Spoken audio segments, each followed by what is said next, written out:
capitalism, all of the gains in automation, it goes to the owner class. All you have to do is have everyone be an owner, and now suddenly any gain in automation is a gain for everybody.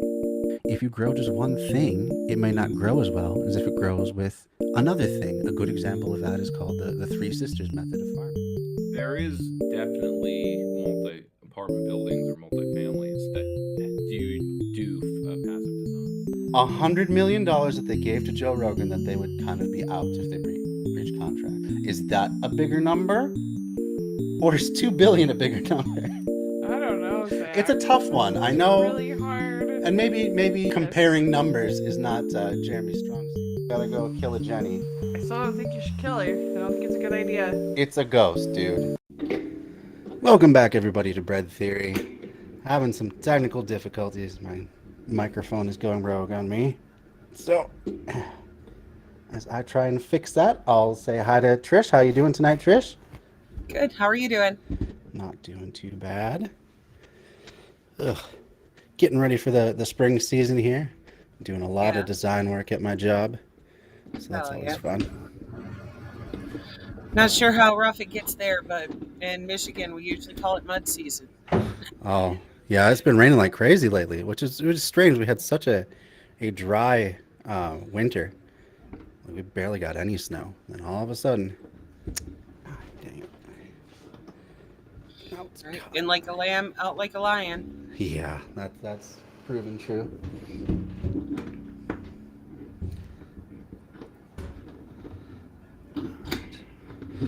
Hold on. There we go.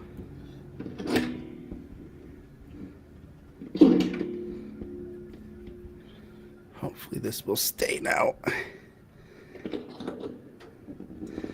Ooh, anything else new with you? I know it's only been a couple days since last we spoke, but right. Well, there is some new stuff for anybody watching who also follows For We Are Many. We're giving some stuff a facelift, so keep your eyes open for some new branding hitting first of the month. We've been diving into a lot of that stuff today, so it's going to be fun. We're rolling out some new stuff. Yeah. Very cool. Yep. I always love the stuff that the For We Are Many family puts out. So thank you. You'll get to see a lot of interesting developments once you get logged in over there on Teams and see all the stuff that we've been hashing out. I can't wait to see. All right. Well, so tonight we are continuing on with Alexander Berkman's What is Communist Anarchism? Last time we finished up chapter 27, and tonight we're moving on to 28.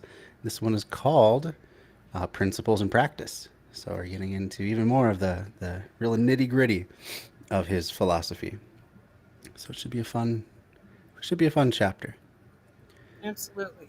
So far, I love his take on things. Yeah, it's been pretty good. These last couple of chapters have really hit very nicely. I do want to give a shout out to Left Signal Boost TV on Facebook. Go check that out. Bread Theory is a proud member. Hey, James, good to see you. How you doing tonight? Hi, James. So I got to give you some props there for the Left Signal Boost as well. That's, been a really beautiful thing to watch develop and more people joining. I love it. It's been exciting. It's limited.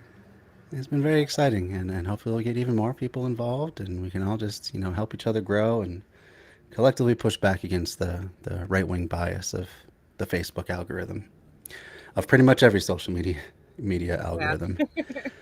Yeah, the right loves to fight and cause controversy and say wild things, so they end up getting the most attention. It's almost like capitalism doesn't actually have a conscience and just cares about where the dollars go. Gee, almost. Maybe we should ponder that one further. But yeah. But it's eating itself. It's imploding on itself right now. We are watching it in its end stages. I sure hope so. I sure hope so. The rise in fascism is definitely one of those predicting factors of it crumbling on itself. Only difference between now and the end of the Roman Empire is they had better roads. Man, and well, in pothole season, that's a pretty easy statement to make. That's definitely Yep. what we call spring up here in Minnesota is pothole season. Oh, Uh-huh. Yep. see, Swallow your whole tires. absolutely. All right. Well, let's get into the chapter. As always, we're using Audible Anarchist, and I will link the tonight's chapter in the chat before we go. Get into it. And I got to give them props once again, always, because they do such good work over there. Yeah, they really do, and they get some really good volunteers. Um, so, and they got so much stuff to dig into. All right, let's start the chapter. This audio production made in collaboration with Audible Anarchist.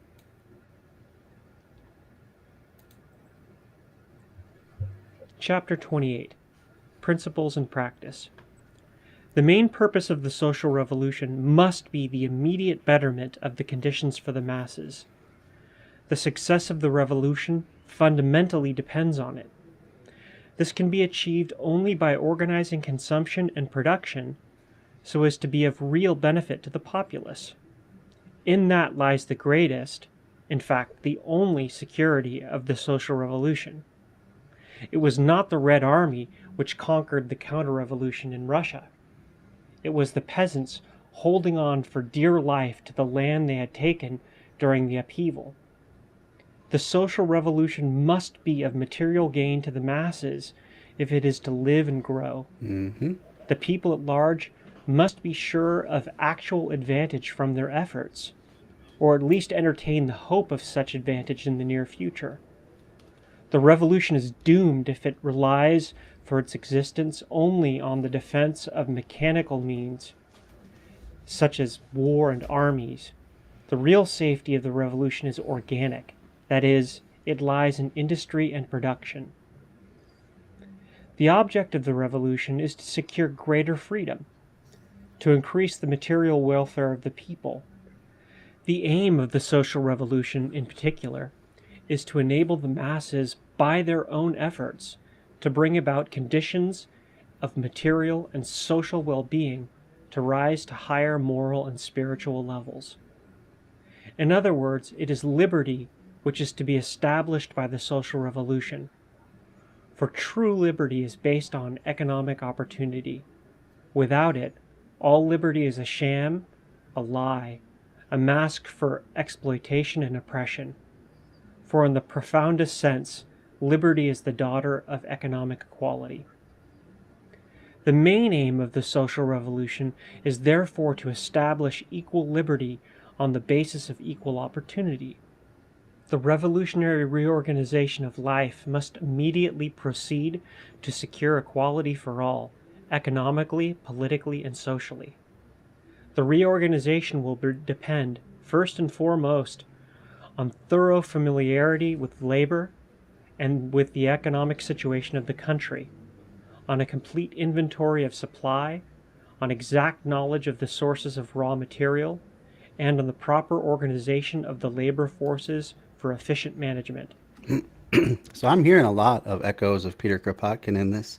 Mm-hmm. We covered last year, right about this time, we were in the middle of The Conquest of Bread, his like most important work.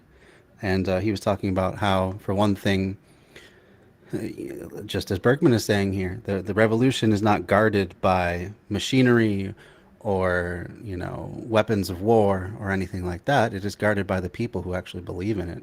So if you want to have a lasting revolution, the people have to be on board. And for the people to be on board, you have to start fulfilling some of your promises. So that's what he's talking about here.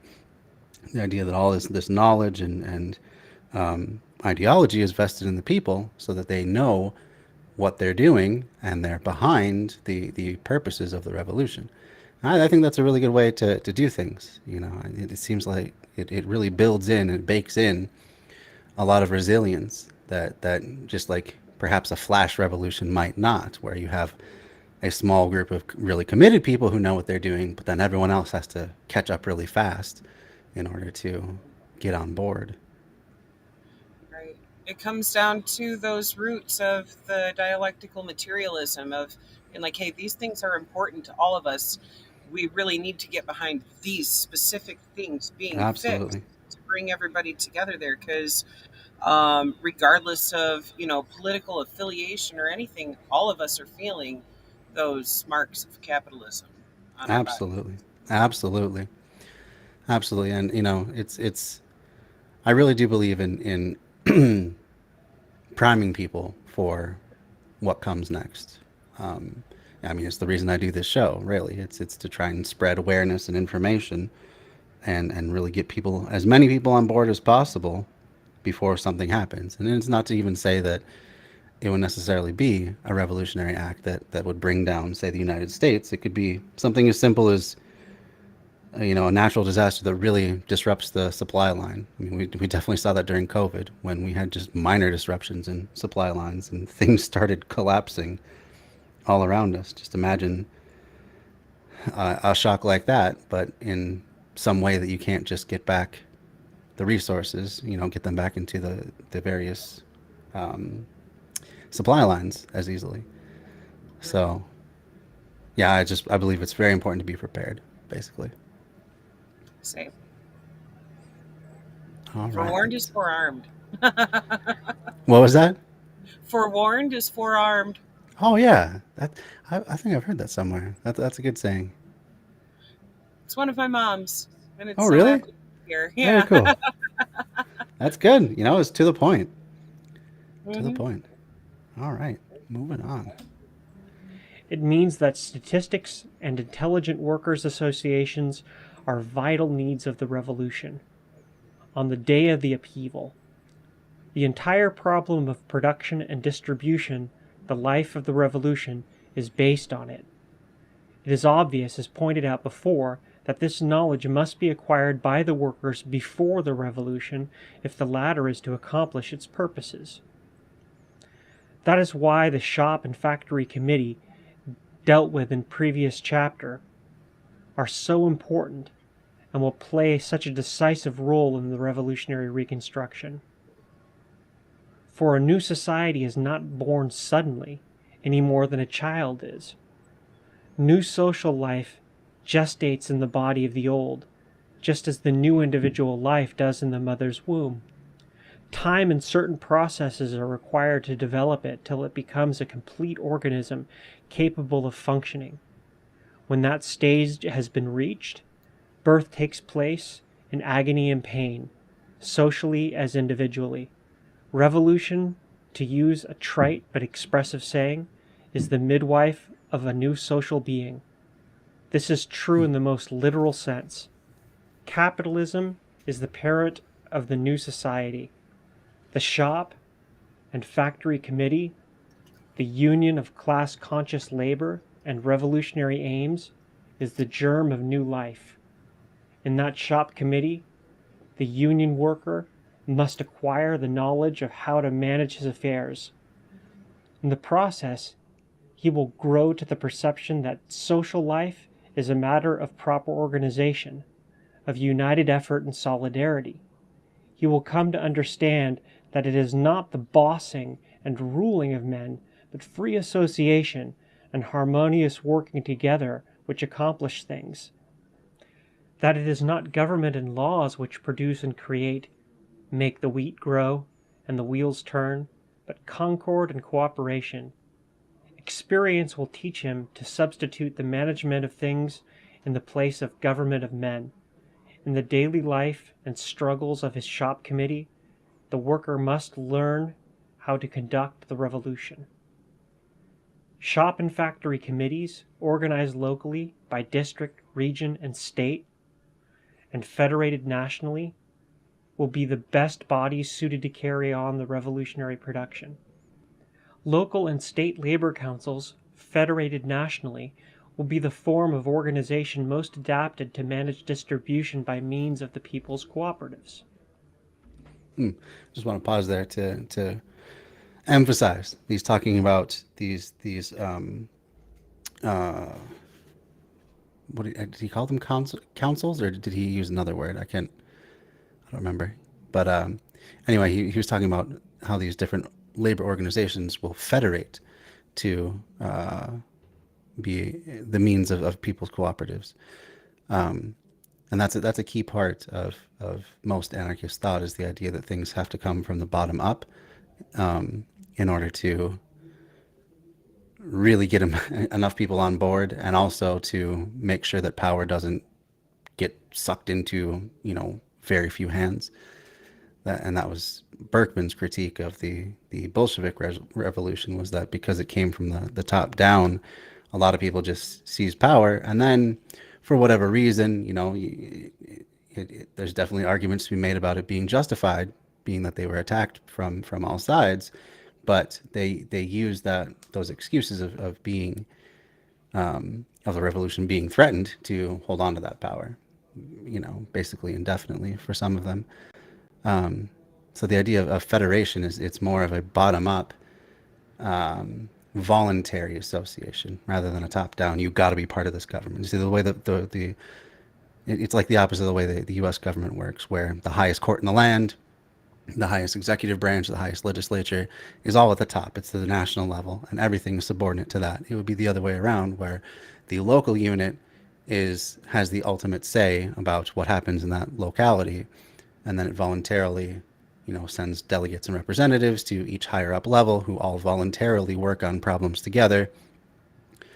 But for another thing, the representatives are supposed to do whatever their people say. They're just supposed to represent. They're not supposed to be this authority from on high that just hands down laws and ideas and stuff like that. It's supposed to go the other way, where the people tell them what they want. They decide things first, and then things move along.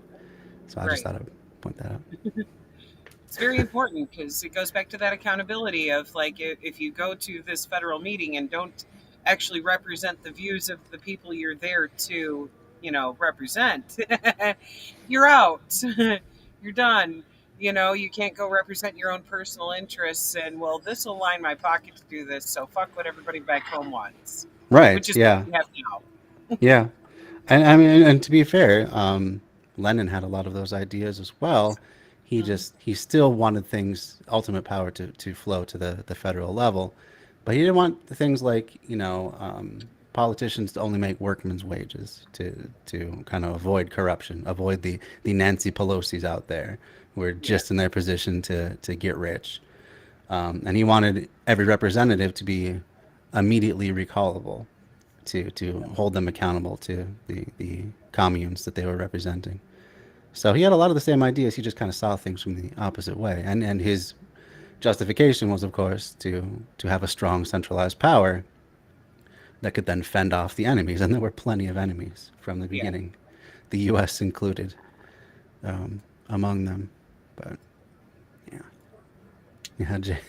James says, you mean the rich that inherited the space dildo rocket ships aren't the same as regular people who start at minimum wage? Yeah, I know. It's a revelation to a lot of people that they don't exactly have the interests of the average man in mind. I doubt the likes of Elon Musk could even tell you what a basket of groceries would cost. It would be like that scene in oh shoot, now I'm gonna forget the name of the show, Arrested Development, where the like the matriarch of the family basically is like, how much could a banana cost? $25? It's like she just has no I mean, it's a comedy, it's meant to be funny, but but yeah, that's literally a lot of rich people, is they have no idea how average people live day to day. No, they're completely fucking out of touch with it. Yeah, it's just funny. $25 for the fucking banana. Yeah. All right, moving on. These committees, elected by workers on the job, connect their shop and factory with other shops and factories of the same industry. The joint council of an entire industry that links that industry with other industries, and thus is formed a federation of labor councils for the entire country. Cooperative associations are the mediums of exchange between country and city. The farmers, organized locally and federated regionally and nationally, supply the needs of the cities by means of cooperatives and receive through the latter in exchange the products of the city industries. Every revolution is accompanied by a great outburst of This was another thing another notion that Kropotkin had was he was even more informal about it, but basically his idea was just that mutual aid networks will just naturally form, and since no industry, no business operation of any kind can do things completely on their own, they're always relying on other people. Yeah. They'll just form committees and distribution networks on their own, so that farmers will get the right machinery, and not even in return, but they'll be able to come into the city and then just get what they want, and then also they will leave their excess crops for other people to process into other foods or just take as they will and stuff like that. So a lot of echoes of Peter Kropotkin here. It's like free store, but Yeah, large but scale, like open on a large market. scale. Yeah. Yeah. And that's one more reason that I feel like doing as much of this ahead of time is super important, because you got to get people used to the idea of just like, oh, I don't got to pay for this stuff. What do you mean I don't got to pay for this stuff? How much is it? Why don't you tell me?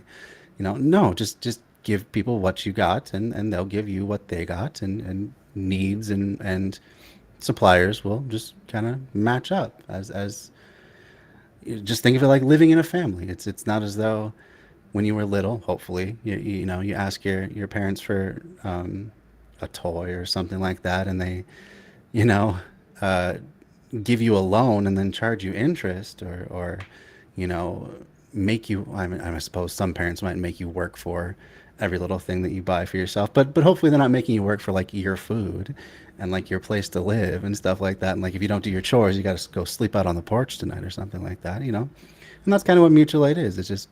It's pretend everyone's your family and just give as you would to your family. Right.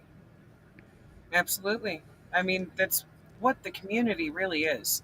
That's That's what it something should that be, a lot yeah. of people really need to realize is we're all connected. The only way that we thrive and not just barely survive like we are right now is if we actually come together and help each other, lift each other up. Absolutely. Absolutely. All we have is each other.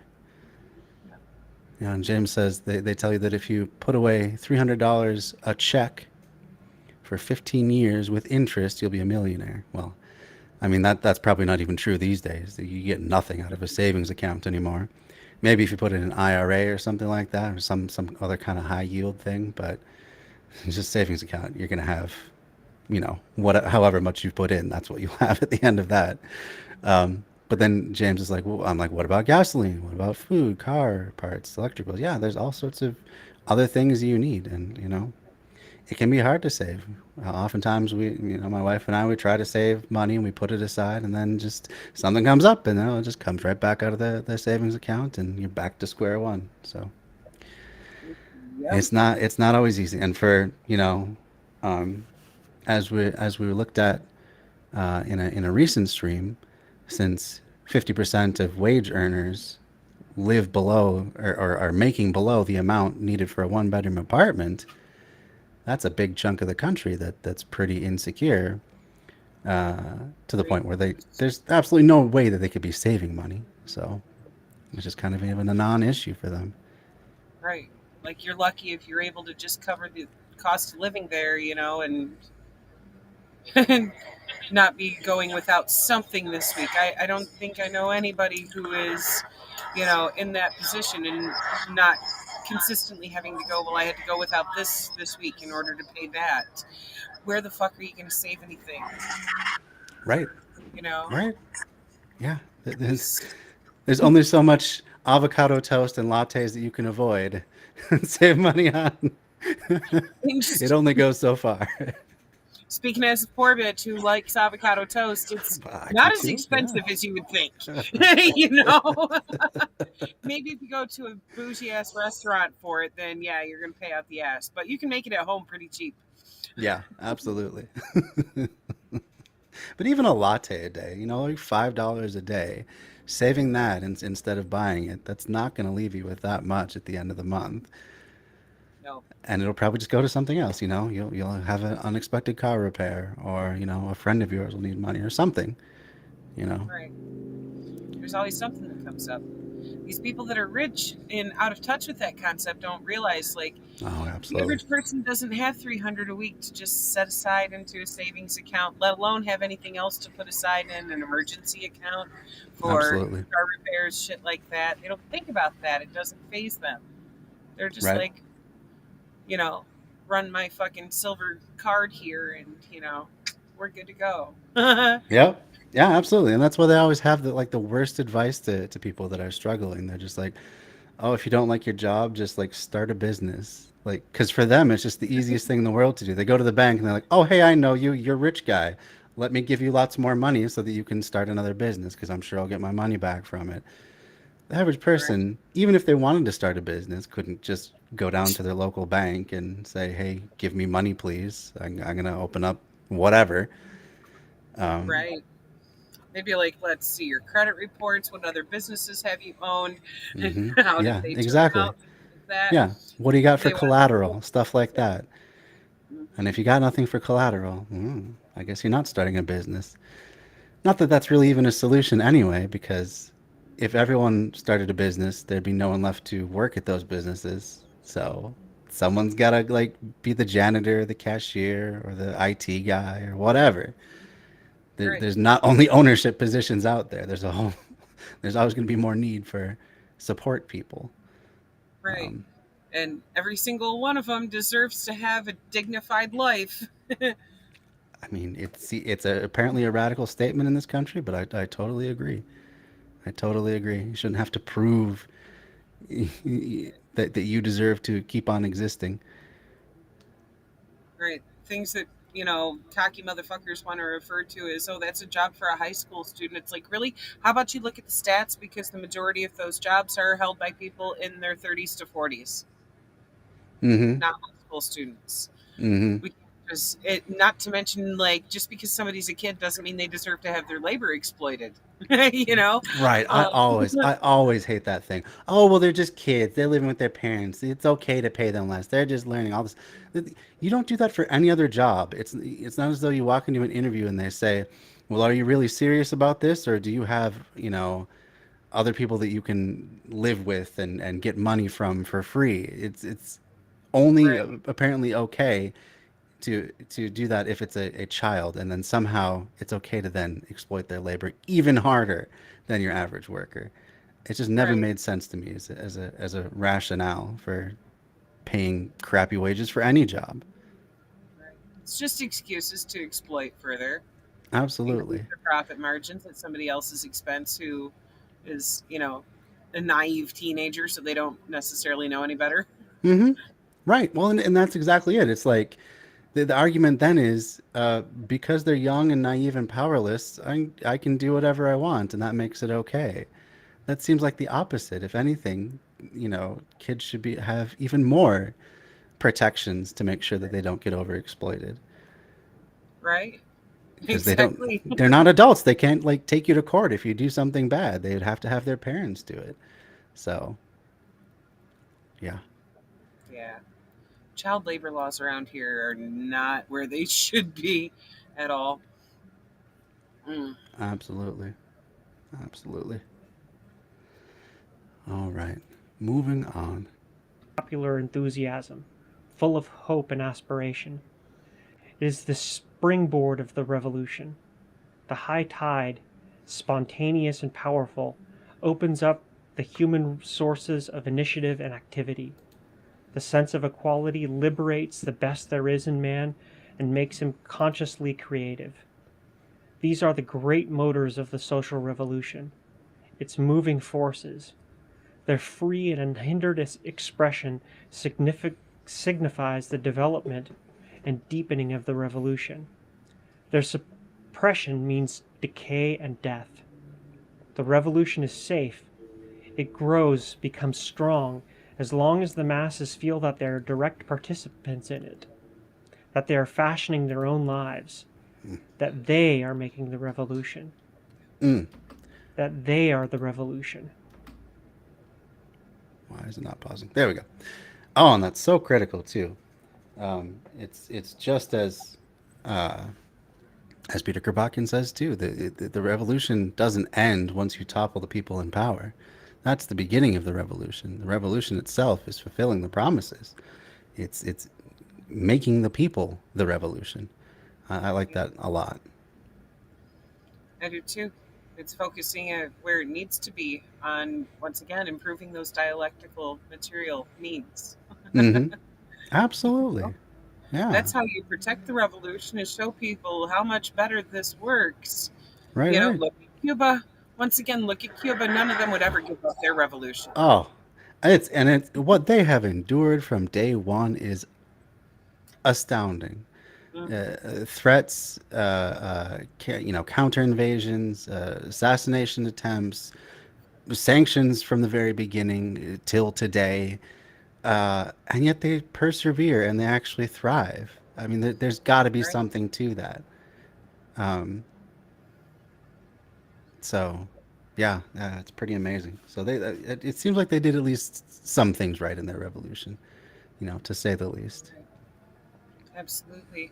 Especially when, look, they at the same time went through a full on industrial revolution and started really diving into the sciences. Their Hmm. medical care is just amazing there. It's world class, yeah. And I mean, they even do awesome stuff like they will put people from other countries through their medical schools for free on a contingency that once they go home, that a certain percentage of the work that they do is giving back to the community and doing so free of charge. It's incredible. It's an Hmm. incredible way of doing things. It's like, yeah, it's it's truly inspiring what they do. Hmm. Um, and yet they're constantly maligned, and every American, well, virtually every American, just assumes they live in just a dictatorship and a hellscape, and everyone is on the brink of starvation all the time, and no one has any freedom and all this stuff. But I mean, the more I learn about it, the more it seems that is not at all the case. Right? Their government is actually held accountable to the people. When the people say, "Hey, we are short on this resource. You need to get your shit together and get this to us," the government goes, "Oh fuck, yes, Yep. on Yep. it, on it. We'll get that handled." you know, Very we true. saw that even with some of the shortages that happened because of the U.S. embargoes against them. That they're just like, okay, we hear you. When those protests happened last year, the the Western media tried to frame it as like, oh, here's a bunch of people who are against the government, and it's like, no, there's like a small handful of people there waving U.S. flags who are probably paid to be there, and Yeah. in contrast to that small number of people, there are literally millions in the streets waving their revolutionary I flag. know, and that was huge. Shit right here that we can't find at the store. Right. You need to get the shit together. Right. And I mean, what utter hypocrites when, after the George Floyd protests, which were the largest global demonstrations in human history. I mean, that wasn't the signal then to dissolve the US, if that's what it takes. If it's just, people protesting and, oh, you should get a different form of government, you just came through the biggest set of protests ever. I mean, that more than anything would say time to do something different in America. But no, that just goes way over their head, and Right. it's just the entire mentality of all of them, they're bad, so whatever they do, they're bad, and whatever we do, it's good because we're doing it, and whatever they do is bad because they're doing it. It's a very unexamined, just kind of knee jerk way of making your politics. Yep. Well said. Yeah. Hmm. All right, let's move on. Okay. But at some moment, their activities are usurped by a political party or are centered by some special organization. Revolutionary effort becomes limited to a comparatively small circle from which the large masses are practically excluded. The natural result is that popular enthusiasm is dampened, interest gradually weakens, initiative languishes, creativeness wanes, and the revolution becomes the monopoly of a clique which presently turns dictator. This is fatal to the revolution. The sole prevention of such a catastrophe lies in the continued active interest of the workers through their everyday participation in all matters pertaining to the revolution. The source of this interest and activity is the shop and the union. The interest of the masses and their loyalty to the revolution depend furthermore on their feeling that the revolution represents justice and fair play. This explains why revolutions have the power of rousing the people to acts of great heroism and devotion, as already pointed out. The masses instinctively see in revolution the enemy of wrong and iniquity and the harbinger of justice. In this sense, the revolution is a highly ethical factor and an inspiration. Fundamentally, it is only great moral principles which can fire the masses and lift them to spiritual heights. All popular upheavals have shown this to be true, particularly so the Russian Revolution. It was because of that spirit that the Russian masses so strikingly triumphed over all obstacles in the days of February and October. No opposition could conquer their devotion, inspired by a great and noble cause. But the revolution began to decline when it had become emasculated of its high moral values, when it was denuded of its elements of justice, equality, and liberty. Their loss was the doom of the revolution. It cannot be emphasized too strongly how essential spiritual values are to the social revolution. These and the consciousness of the masses that the revolution also means material benefit are dynamic influences in the life and growth of the new society. Of the two factors, the spiritual values are foremost. The history of previous revolution proves that the masses were ever willing to suffer and to sacrifice material well-being for the sake of greater liberty and justice. Thus in Russia, neither cold nor starvation could induce the peasants and workers to aid the counter-revolution. All privation and misery notwithstanding, they served heroically the interests of the great cause. It was only when they saw the revolution monopolized by a political party, the new won liberties curtailed, a dictatorship established, and injustice and inequity dominant again, that they became indifferent to the revolution, declined to participate in the sham, refused to cooperate, and even turned against it. To forget ethical values, to introduce practices and methods inconsistent or opposed to the high moral purposes of the revolution, means to invite counter-revolution and disaster. It is therefore clear that the success of the social revolution depends on liberty and equality. Any deviation from them can only be harmful. Indeed, it is sure to prove destructive. It follows that all activities of the revolution must be based on freedom and equal rights. This applies to the small things as to the great.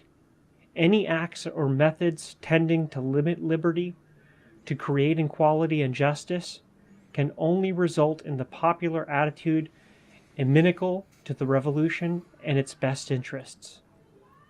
It is from this angle that all problems of the revolutionary period must be considered and solved. Among those problems, the most important are consumption and housing, production and exchange.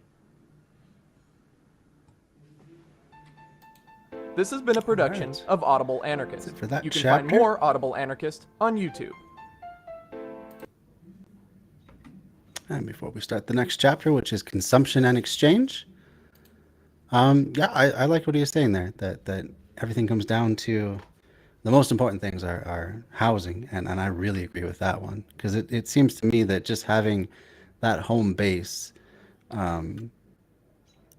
more than anything, it just gives you that platform for which all the other needs can be met. Because if you're not even housing secure, then you might have to go somewhere where you're less food secure. You might have to go somewhere else where your medical needs can't be treated. Having that home place for yourself To me, that seems to be the critical thing for everybody. So I think as revolutionaries of any stripe, we should strive to help people get that home base established, like as one of our central organizing activities. Absolutely. That security is absolutely fucking needed for so many other things to even be able to fall in place. Right. Right. Yeah, if you got a home and just even a little patch of land, you can start to grow some of your own food. You can hold meetings in your place without worry that your landlord's going to evict you because they don't like your politics. Right. Um, you can take people in who need shelter. Like there's so much that can happen just from having a stable home. Absolutely. And there's no excuse for we, literally have more empty houses Oh, than we do homeless people. right. We got a problem there. Absolutely. Absolutely. And there's no reason that so much housing has to be on the private market. Local governments have plenty of resources and money where they could just even if they didn't build more housing, if they were to just you know uh, take housing, you could start with the most low cost housing, and then just do like a eminent domain on the place. Say we need Right. this for the public good, and that public good would be, of course, providing housing, which is legal for you to do. You can take property for social goods, Yep. and you pay the current owners a fair market price and everything. So it's not as though you're just taking. I mean, you could do that if you wanted to, but just working within the current rules of the system, places, cities could start doing that and then just making it public housing and charge far below market rate. And then you could just have two separate housing markets. You could have one for not even a market, but just like the city providing housing to all its residents as, their first home, their primary residence. And then if they want anything beyond that, well, sure, let the rich people fight over the best views of this or that or the other thing or the most exclusive real estate. But as long as everyone has a place that's secure and safe, um, that should really be the goal first and foremost. And then eventually deal with any commodification of housing. But that would be a good place to start, which every city could do. Absolutely. Look at how many cities have land banks that hold houses that were just abandoned, left behind because Yup. people couldn't pay the property taxes, things like that. It's Yup. like we should be putting some tax dollars into fixing these houses up and getting people living in them. Exactly. Not they're empty. Instead of doing these sheriff sales and these auctions of these properties to put it back into the private market, we don't have to do that. We could just keep it in the public trust and do a lot more good in the process. And a stable resident is a good tax-paying resident. So even under the current rules, it would be a net positive to have as many people in stable housing as possible. As we learned doing the PragerU on homelessness that I did over the weekend, it costs a hell of a lot more money to have homeless people continue to be homeless. It's Hmm. it's just financially a good idea to get them off the street. And the same is true of housing insecure people. If they at least don't have to worry about paying rent every month, they have more money to put into the local economy, to buy stuff at local businesses that can actually be taxed by a local um, municipality if they have a certain size. Like Minneapolis has its own sales tax above and beyond what the state charges and above federal tax. There's a hell of a lot of people that their money is going to debt collectors and landlords instead of into the city trust, into the city's coffers, which otherwise it would be if that money was freed up. So it just makes, from a financial standpoint, it makes sense to stabilize everyone's housing and at least have that base to push off of. Right. It's the first place to start. then we need to add to it access Oh, to food, absolutely. healthcare, education, like Yep. higher education, Mm-hmm. and real education at that. Because Right. as we've also been discussing, too much shit got completely whitewashed, where you're learning falsehoods instead of history and Right. things like that. Need real education. Absolutely. Absolutely. Yeah, all the basic necessities of life, all that sort of stuff. Education, medical, transportation, um, food, and shelter as kind of the backbone of everything. Yeah, that to me that starts resembling a society that I would really want to be part of, that I'd be proud of saying that I'm a member of.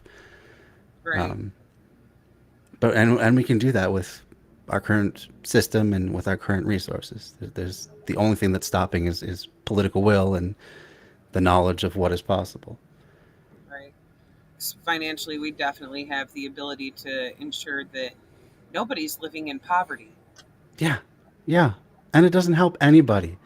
It's all just one big moralistic scheme to keep those dirty pores in their place, and to just show how inherently better all the people that are well off, as they perceive themselves to be.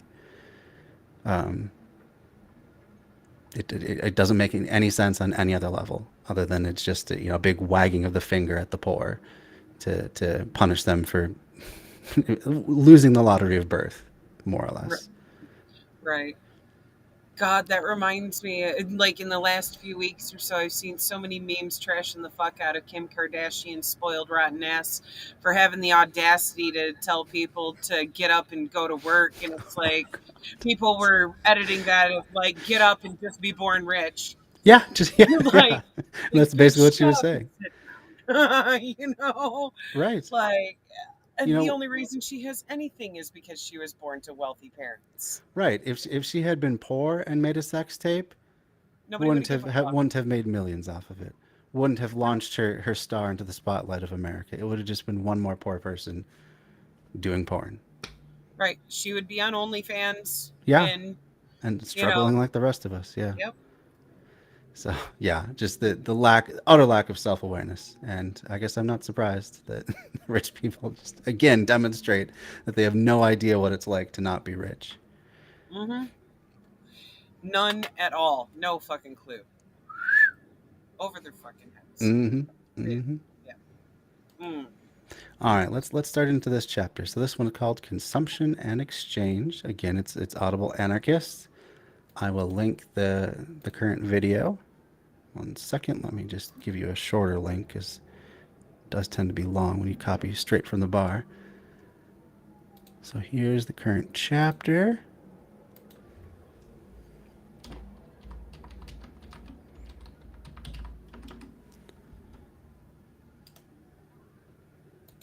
Right there. All right. So moving on. This audio production was made in collaboration with Audible Anarchist. Chapter 29, Consumption and Exchange. Let us take up the organization of consumption first, because people have to eat before they can work and produce. What do you mean by the organization of consumption, your friend asks. He means rationing, I suppose, you remark. I do. Of course, when the social revolution has been thoroughly organized and production is functioning normally, there will be enough for everybody.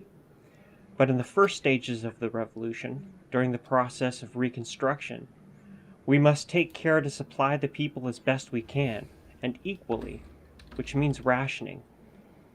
The Bolsheviki did not have equal rationing, your friend interrupts. They had different kinds of rations for different people. They did. And that was one of the greatest mistakes they made. It was resented by the people as a wrong, and it provoked irritation and discontent. The Bolsheviki had one kind of ration for the sailor, another of lower quality and quantity for the soldier, a third for the skilled worker, a fourth for the unskilled one, another ration again for the average citizen, and yet another for the bourgeois. The best rations were for the Bolsheviki, the members of the party, and had special rations for communist officials and commissars. At one time, they had as many as 14 different food rations. Your own common sense will tell you it was all wrong. Was it fair to discriminate against people because they happened to be laborers and mechanics or intellectuals rather than soldiers or sailors? Such methods were unjust and vicious. They immediately created material inequality and opened the door to misuse of position and opportunity, to speculation, graft, and swindle. They also stimulated counter-revolution, for those indifferent or unfriendly to the revolution were embittered by the discrimination and therefore became easy prey to the counter-revolutionary influences. This initial discrimination, and the many others which followed, were not dictated by the needs of the situation, but solely by political party considerations.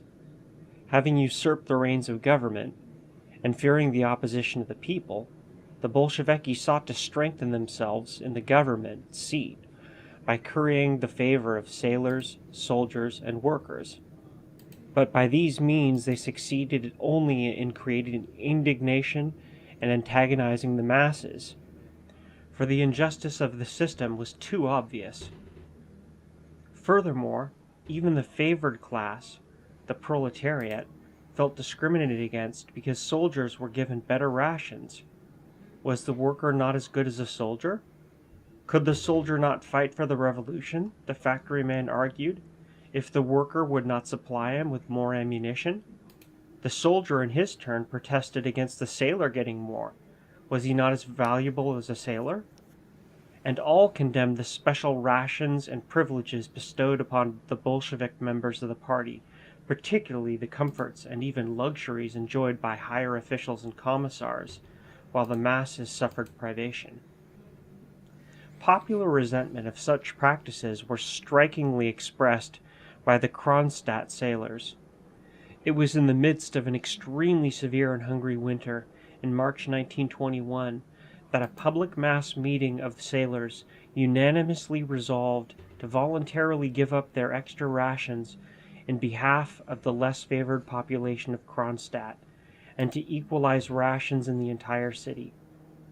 This truly ethical revolutionary action voiced the general feeling against discrimination and favoritism, and gave convincing proof of the deep sense of justice inherent in the masses. Okay. So what he's basically saying is what happened with the Bolsheviki is the people that were in the party, the people that were the vanguard of the revolution, not only did they get more favored positions, but they got treated better by the redistribution of resources that the Soviet Union undertook.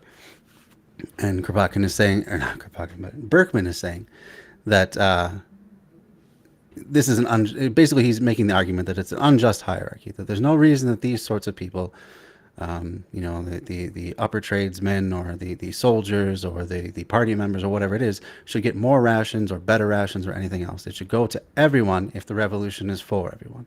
It's basically more the idea of all for all rather than, I guess, what seems like happened, which was, all for all, but then also a lot more for a select few. Right. I was unaware of that they'd had different rations for. I didn't know that either.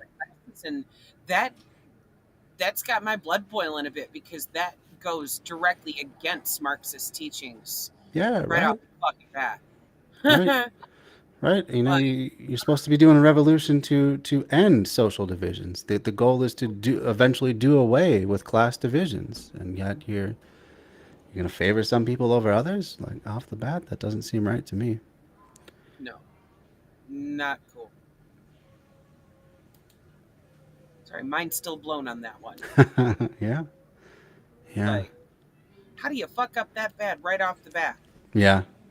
Well, and then again, I'm sure the justification was, we need to have these strong leaders in place and make sure that they are able to fend off the various counter revolutions and invasions and stuff like that. And that would be my guess, just, not having studied it extensively.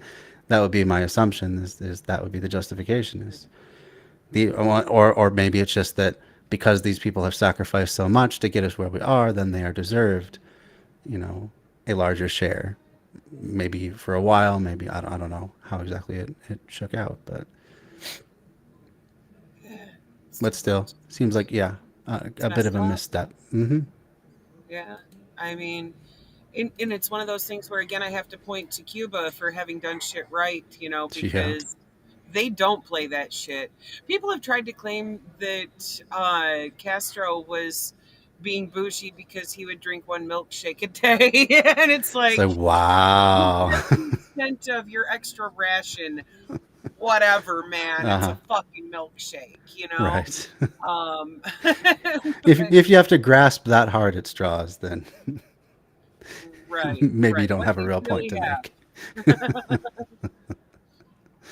make. Oh, oy vey. Right. Okay, moving on. All experience teaches that the just and square thing is at the same time also the most sensible and practical in the long run. This holds equally true of the individual as of the collective life. Discrimination and injustice are particularly destructive to revolution, because the very spirit of revolution is born in the hunger for equality and justice.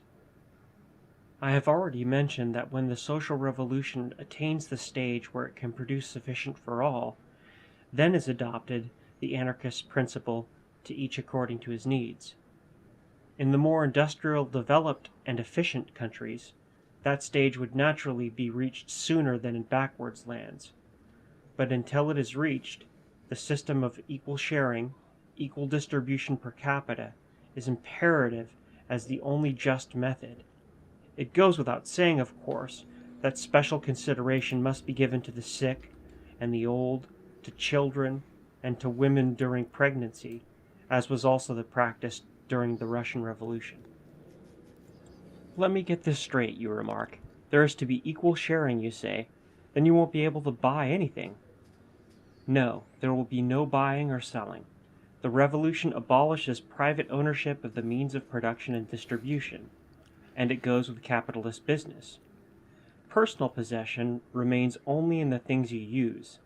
Thus, your watch is your own, but the watch factory belongs to the people. It's an important distinction that anarchists like to make a lot. The distinction between personal property, as he says, the stuff you use for your daily life, and then private property, which is the stuff you use to make a living. So a factory that you work for, the materials in that factory, the machinery, the land that it sits on. It could be your house is private property if it belongs to a landlord. That's their means of production, even though it produces nothing.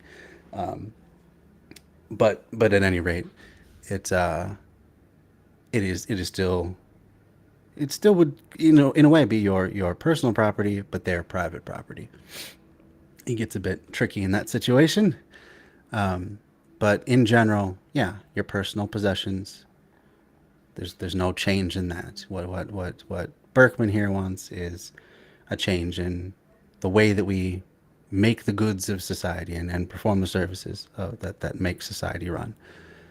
And this is definitely a worthy goal, although it does seem quite far off at this point. Even people that consider themselves to be pretty far left, by and large, it seems like people have trouble when it comes to the idea of completely doing away with money. Like there's going to be no market exchange in that sense, where money is changing hands for goods and services anymore. I myself struggle with just how that would work. It's possible that it could, especially if we had enough training beforehand with various forms of mutual aid, and not just, Venmoing your friend a few dollars to get them by, which is important, but it's not exactly on the level of mutual aid. It's more like critical aid, I guess would be a better word for it. Mutual aid is more just like, just out of the matter of course. Say you have an apple tree in your yard, you eat the apples that you can eat, and then you bundle up the rest of them and set them out for everyone else to have. Or you go door to door handing out your extra apples. Say you work in a factory making whatever.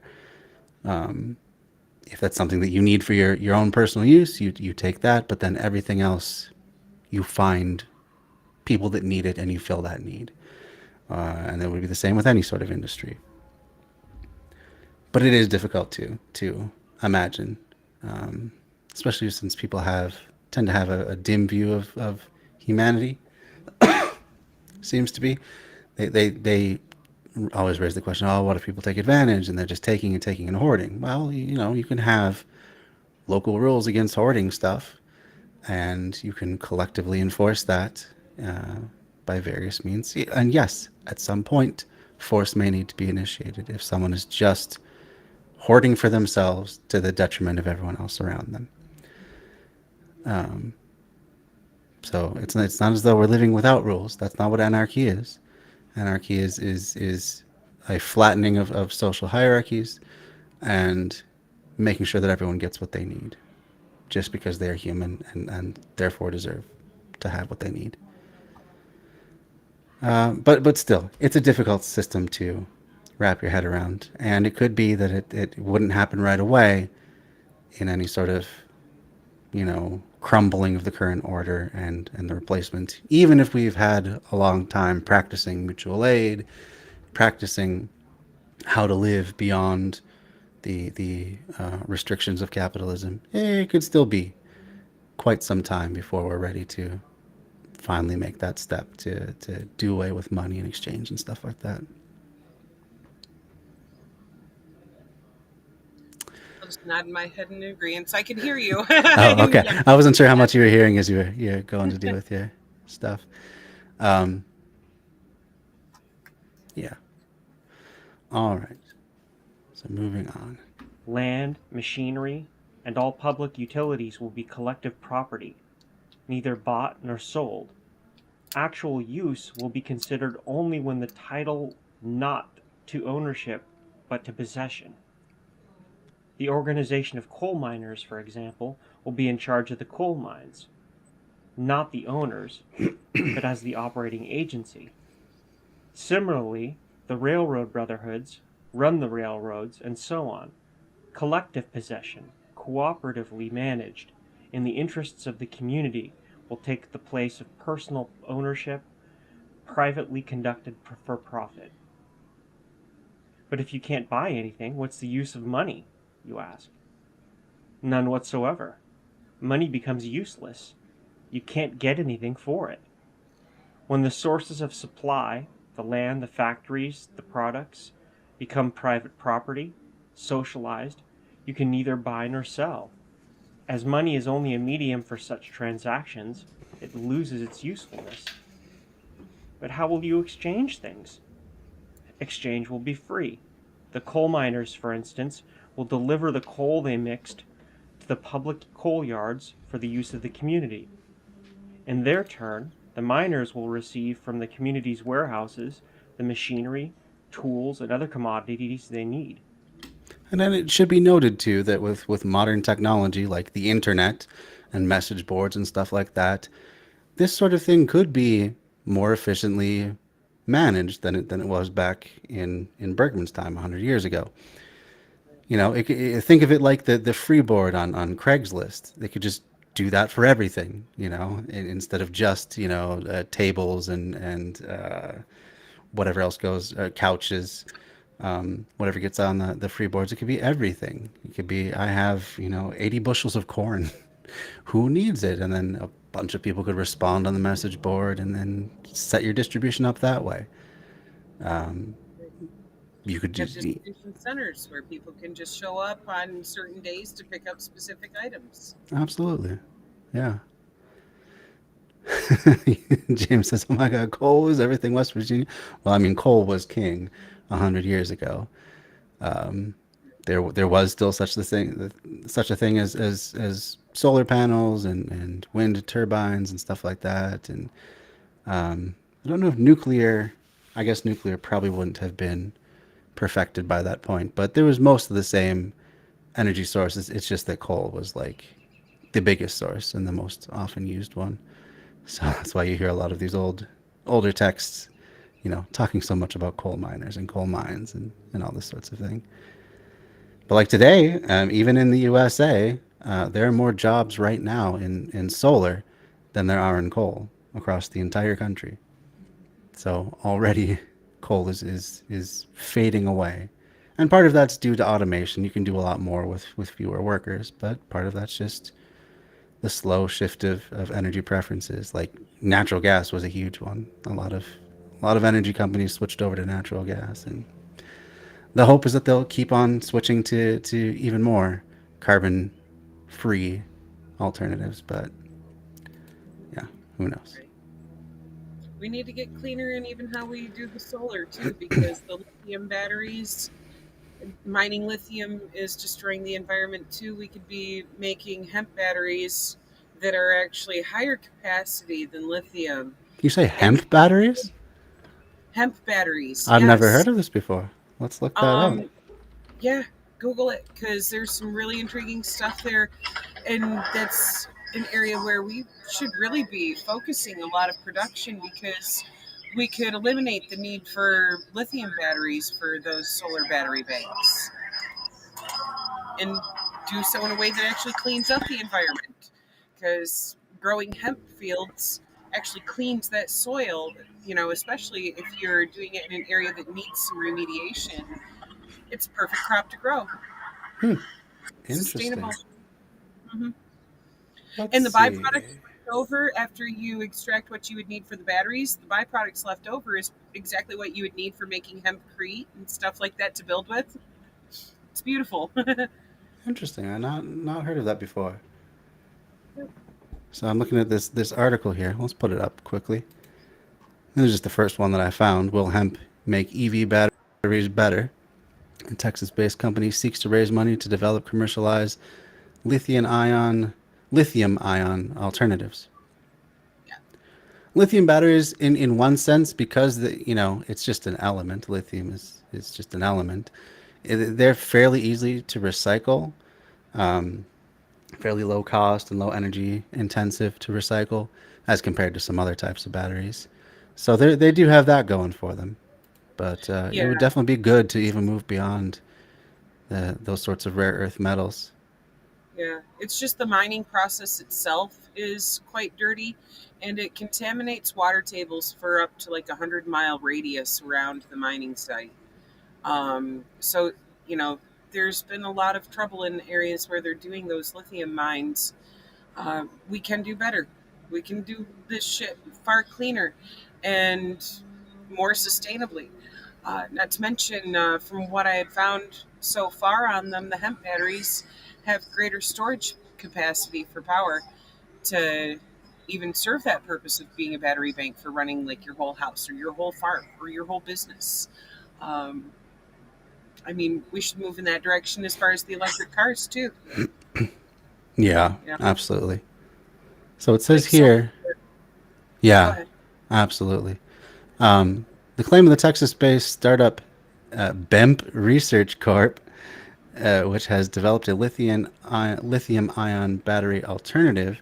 BEMP is courting investors to raise capital to develop and commercialize its B4C, short for boron carbide, made from hemp, lithium sulfur battery technology. So is there still lithium in this one? I'm not quite sure. But interesting. I'll have to look more into that before. There's another battery out there. It's called the Edison battery. And while it's not great for vehicles, oil bottle? Oh, I don't know what the. Wow. Oh, I did an autocomplete. Didn't mean to do oil bottle on there. Let's see. Nickel iron battery. So two more common elements as well, nickel and iron. So rechargeable battery having nickel oxide hydroxide positive plates and iron negative plates with an electrolyte of potassium hydroxide. The active materials are held in nickel plates, steel tubes, or perforated pockets. And one of the main draws of it, it's a very robust battery. It's tolerant of abuse, so you can overcharge, discharge, short circuit, and still have it keep it. There's batteries that have been made decades and decades and decades ago from this stuff that are still running. The main drawback is that it takes up more space than your lithium ions, so it's not great for things that need to move like cars and stuff. But if we're just talking about like a municipal grid where you could have a huge bank of solar panels and it wouldn't really matter how big your battery storage is, it might be an interesting alternative to try. Yep. And like chemical wise, the batteries that have the iron base in them are a lot more stable, so you don't have as much risk of them Exactly. blowing from like overcharging or overuse. Right. Well, and like our car batteries, which tend to be lead acid batteries, or often lead acid, those are really dangerous if they leak and Yep. get out into the environment. So yeah, very cool. Jim says if you argue with coal in West Virginia, you're going to not have a good time. Yeah, that's what I've heard. Coal is pretty powerful there. It's basically what has Manchin in their pocket. It's the reason he makes all his terrible decisions that kneecap his own party. Right. Yep. That. Yeah. Yeah. Yeah, I really hope you guys can get him out of office there, James, because he is just the worst. Him and Cinema. I wish they would both just be booted. And also, let's enfranchise some more states. Let's stop pretending that we're not an empire and actually, put our money where our mouth is.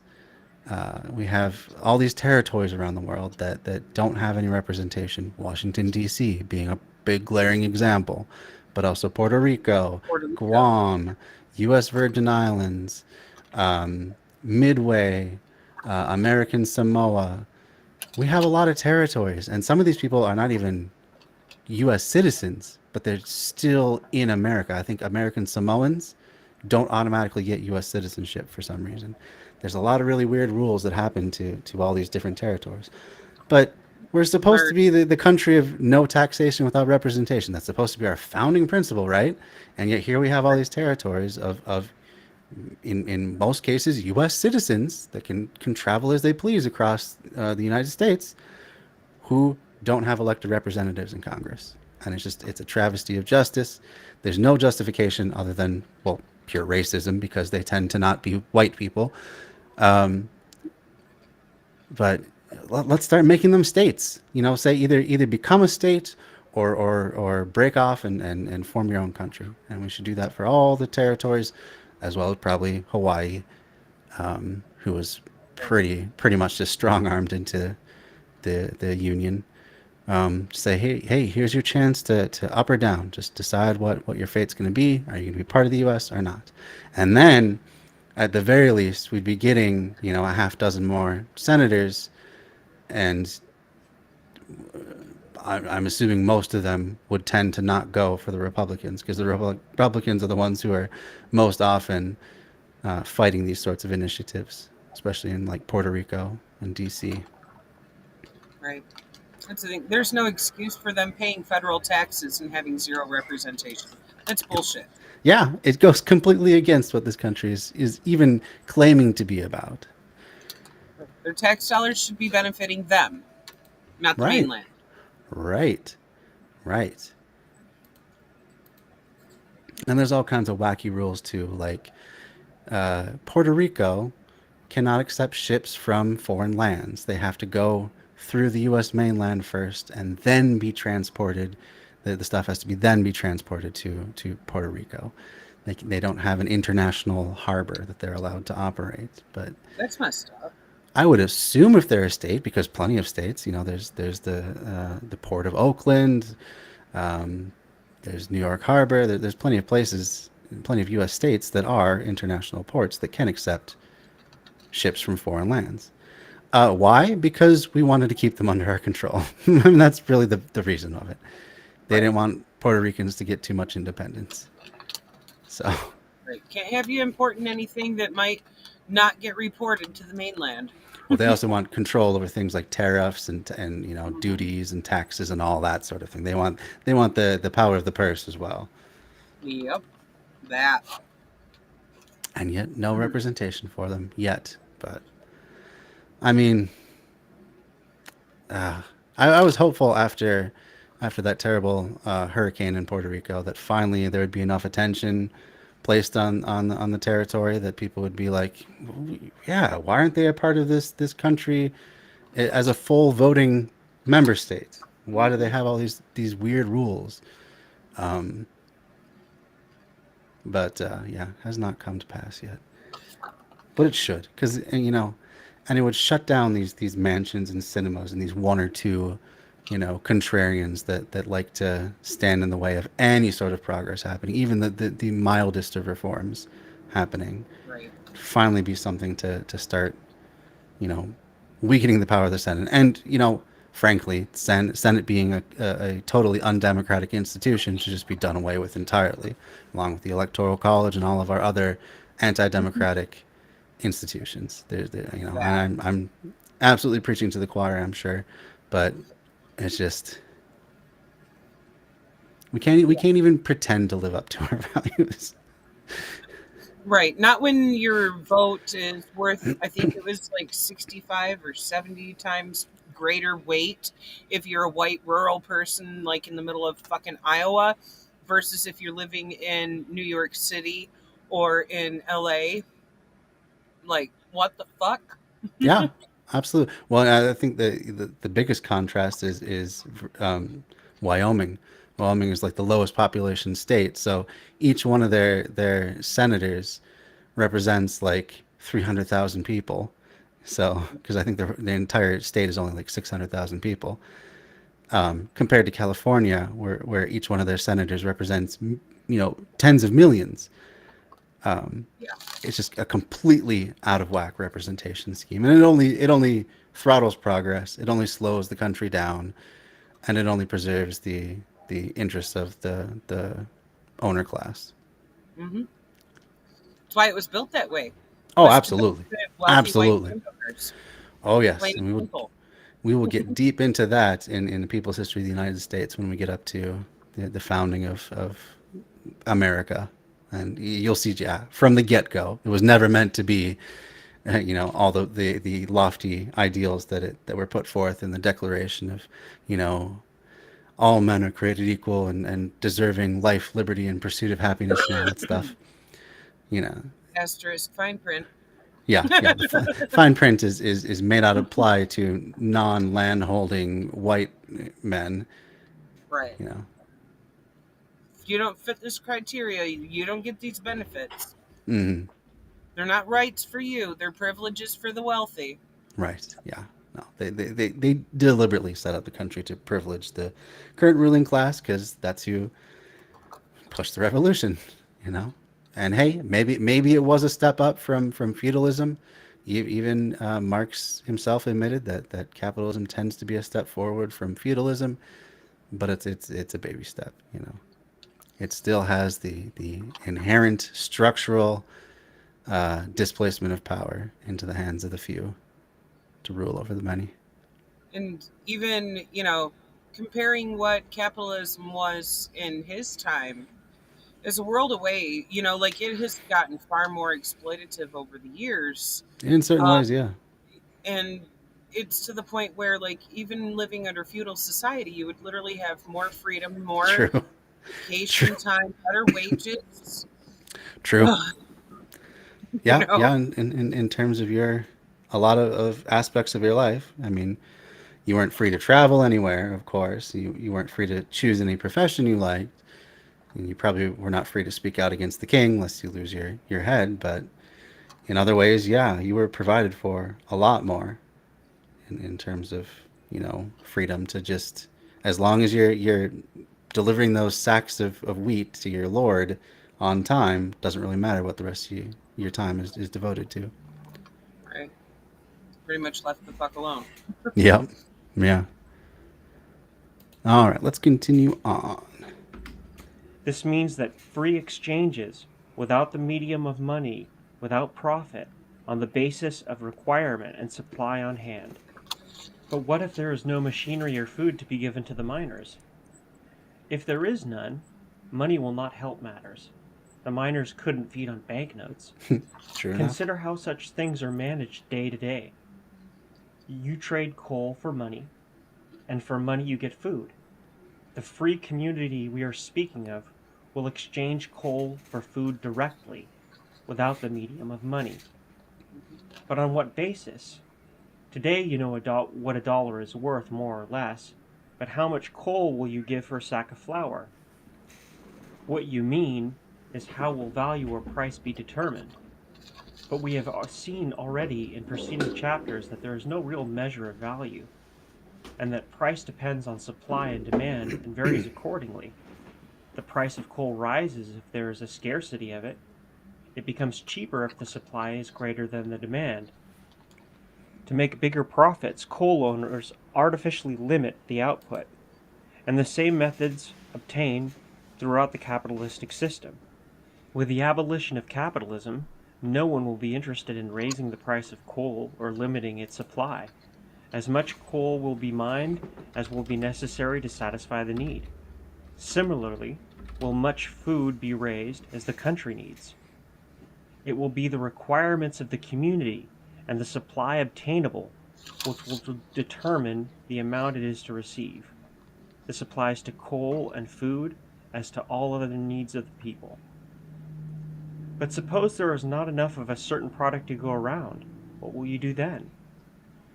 Then we'll do what is done in every capitalistic society in time of war and scarcity.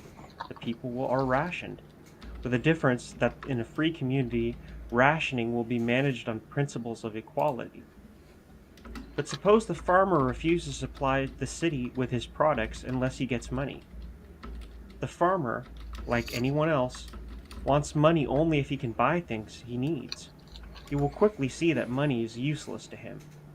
In Russia during the Revolution, you could not get a peasant to sell you a pound of flour for a bag full of money, but he was eager to give you a barrel of his finest grain for an old pair of boots. It is plows, spades, rakes, agricultural machinery, and clothing which the farmer wants, not money. For these he will let you have his wheat, barley, and corn. In other words, the city will exchange with the farm the products each requires on the basis of need. It has been suggested by some that the exchange during the Reconstruction should be based on some definite standard. It is proposed, for example, that every community issue its own money, as is often done in time of revolution, or that a day's work should be considered a unit of value, and so-called labor notes serve as a medium of exchange. But neither of these proposals is of practical help. Money issued by communities in a revolution would quickly depreciate to the point of no value, since such money would have no secure guarantees behind it, without which money is worth nothing. Similarly, labor notes would not represent any definite and measurable value as a means of exchange. What would, for instance, an hour's work of a coal miner be worth, or 15 minutes consultation with the physician?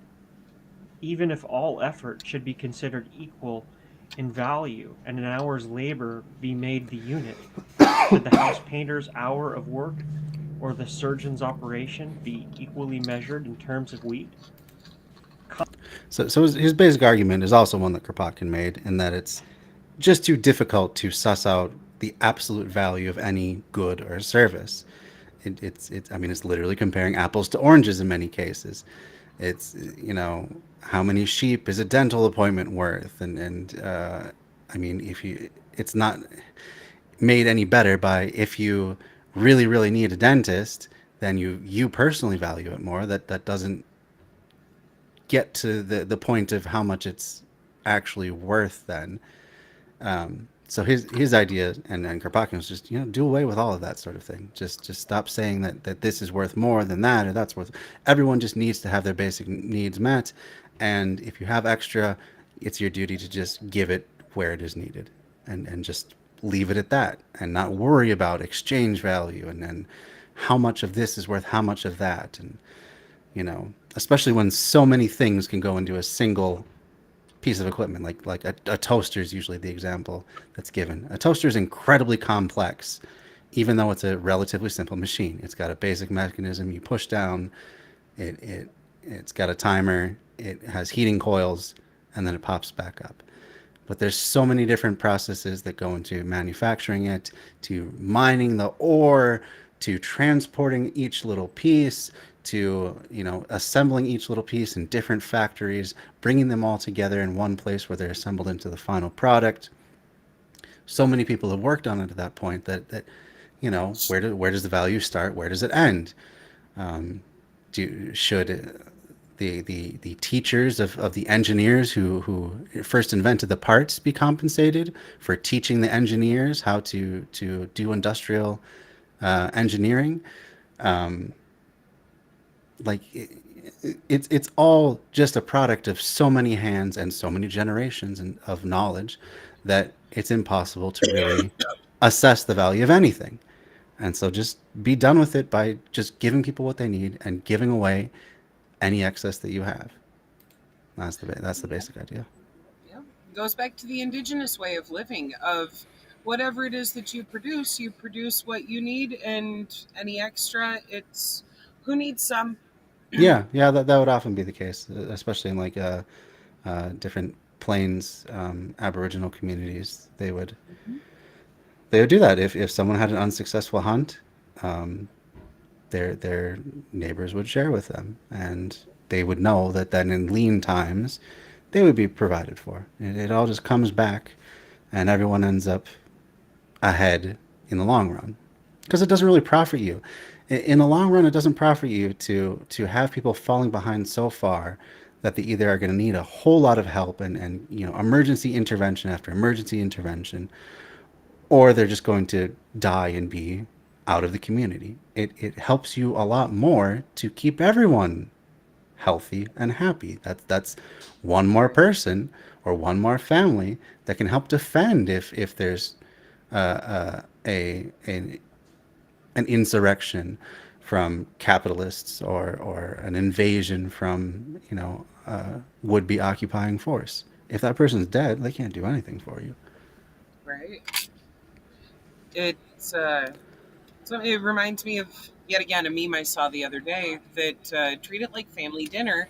Everyone Exactly. gets a plate before anyone gets seconds. Well, that's a good way of doing it.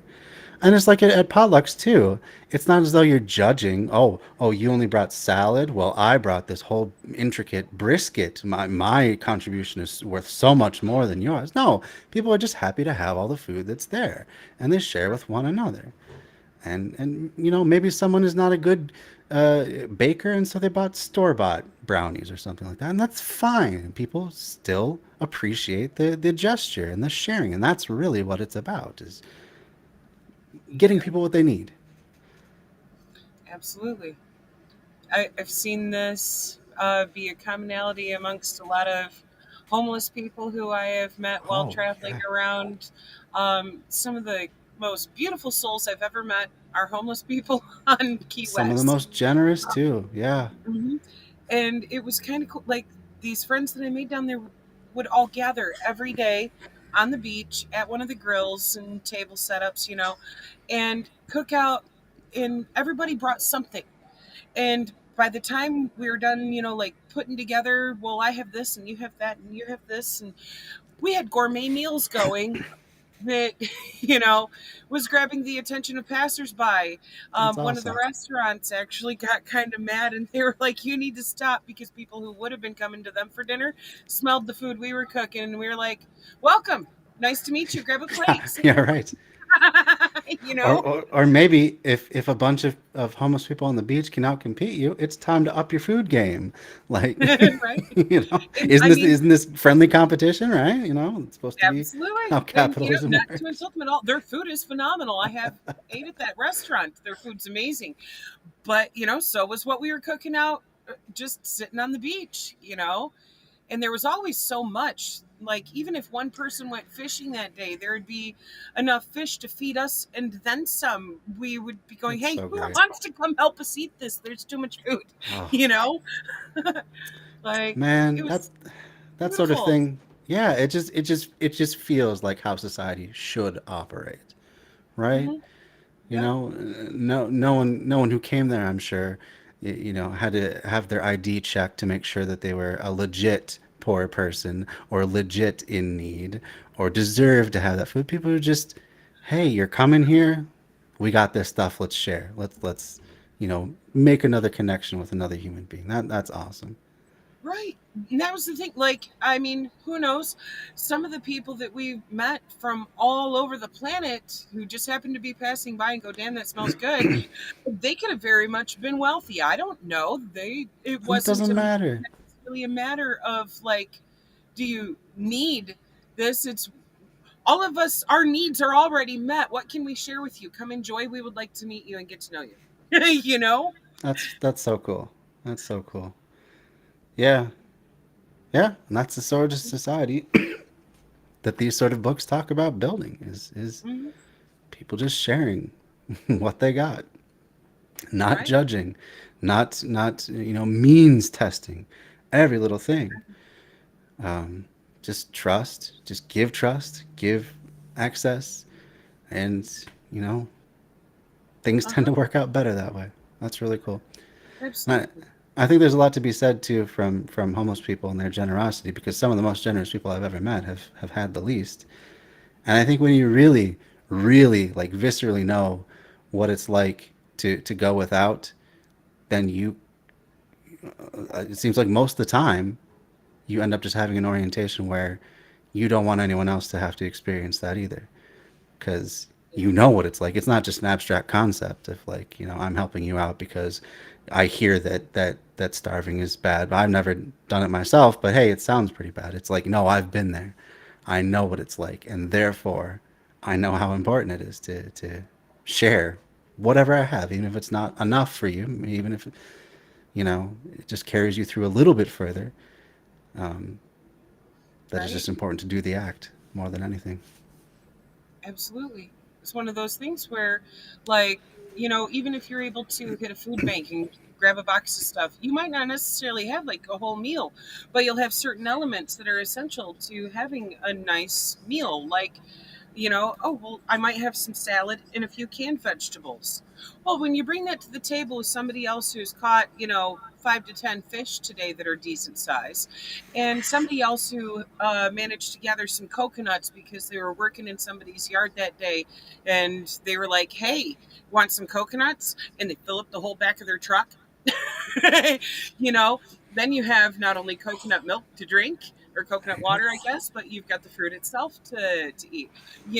Things like that. Like, we would literally have gourmet meals simply because of just a little here and a little there.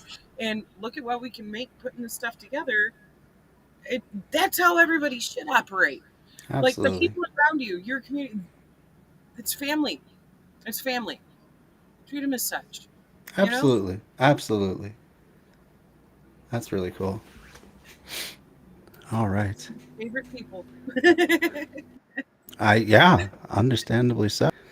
Okay, we got about 10, 11 minutes to go. Let's see if we can knock this Wrap this out. chapter up. Common Right. sense will solve this problem on the basis of human equality and the right of everyone to life.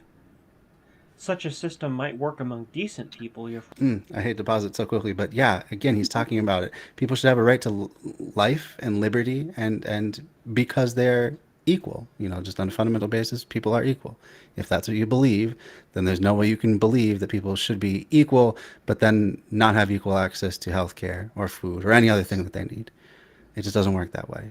Either people are all equal and they all deserve equal support, or they're inherently unequal, and then you have to go through a lot of steps to justify that, and then probably not going to And they're convince all me. bullshit. Right. In the Yep. end, every one of them has been bullshit so far. So yeah, that's Mhm. not a good track record of proving your point if you don't believe people are inherently equal. friend objects. But how about shirkers?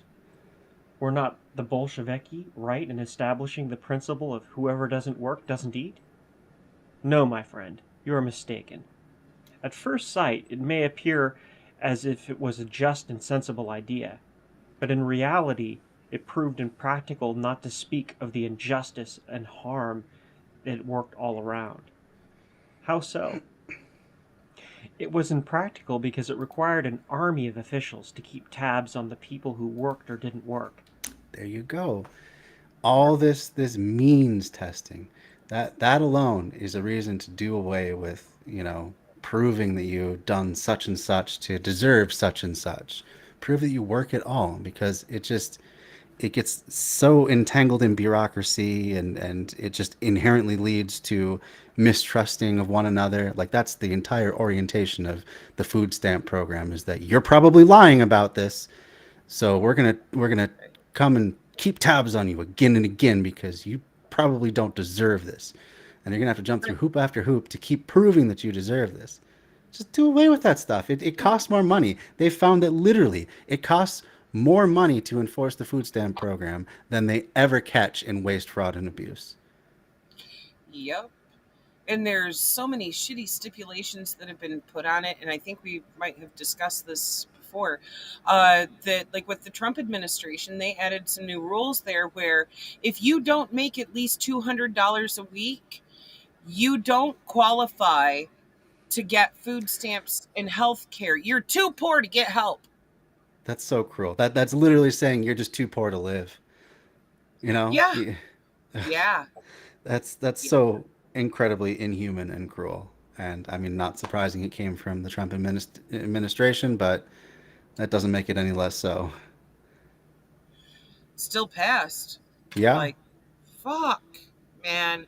How have we gotten to this point of cruelty where people are doing shit like that and they would rather spend money to install spikes or to make public benches, have a barrier going down the middle of it so you can't lay down and sleep there.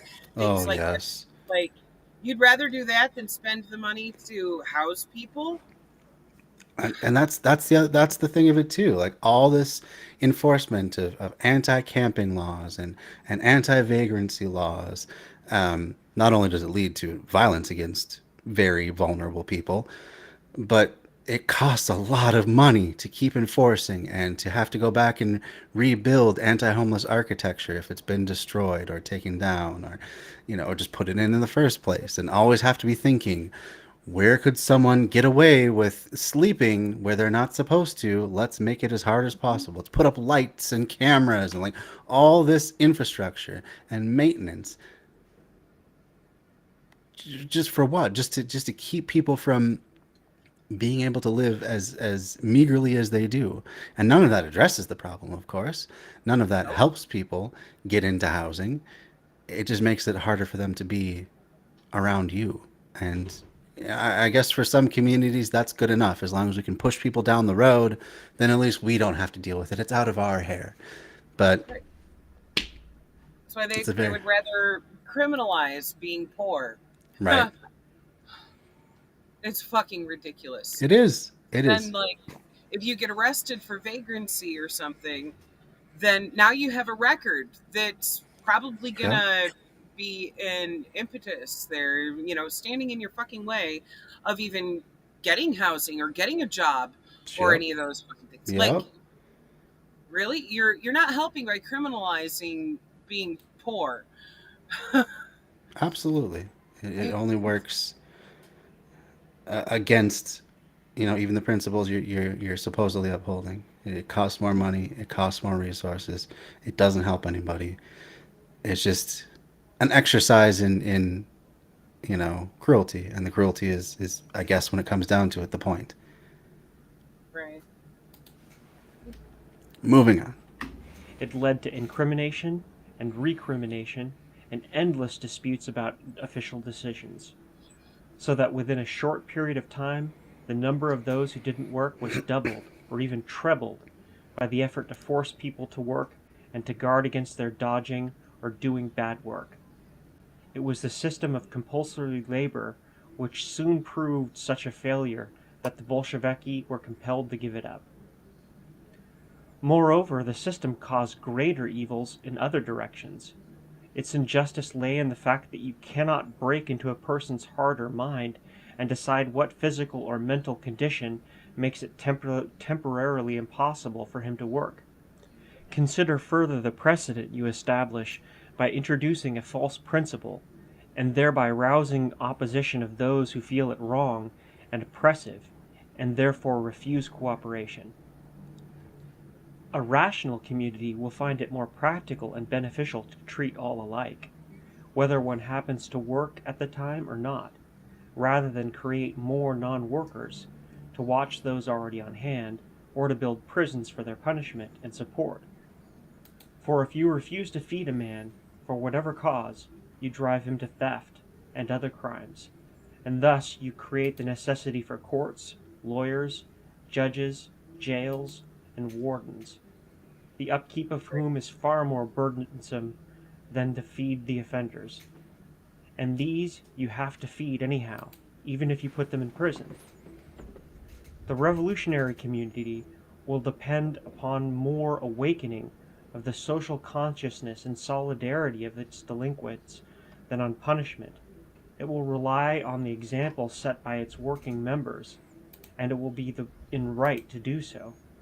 For the natural attitude of the industrious man to the shirker is such that the latter will find that the social atmosphere is so unpleasant that he will prefer to work and enjoy the respect and goodwill of his fellows rather than to be despised in his idleness. Bear in mind that it is more important, and in the end more practical and useful, to do the square thing than to gain a seeming immediate advantage. That is, to do justice is more vital than to punish, for punishment is never just and always harmful to both sides, the punished and the punisher, harmful even more spiritually than physically.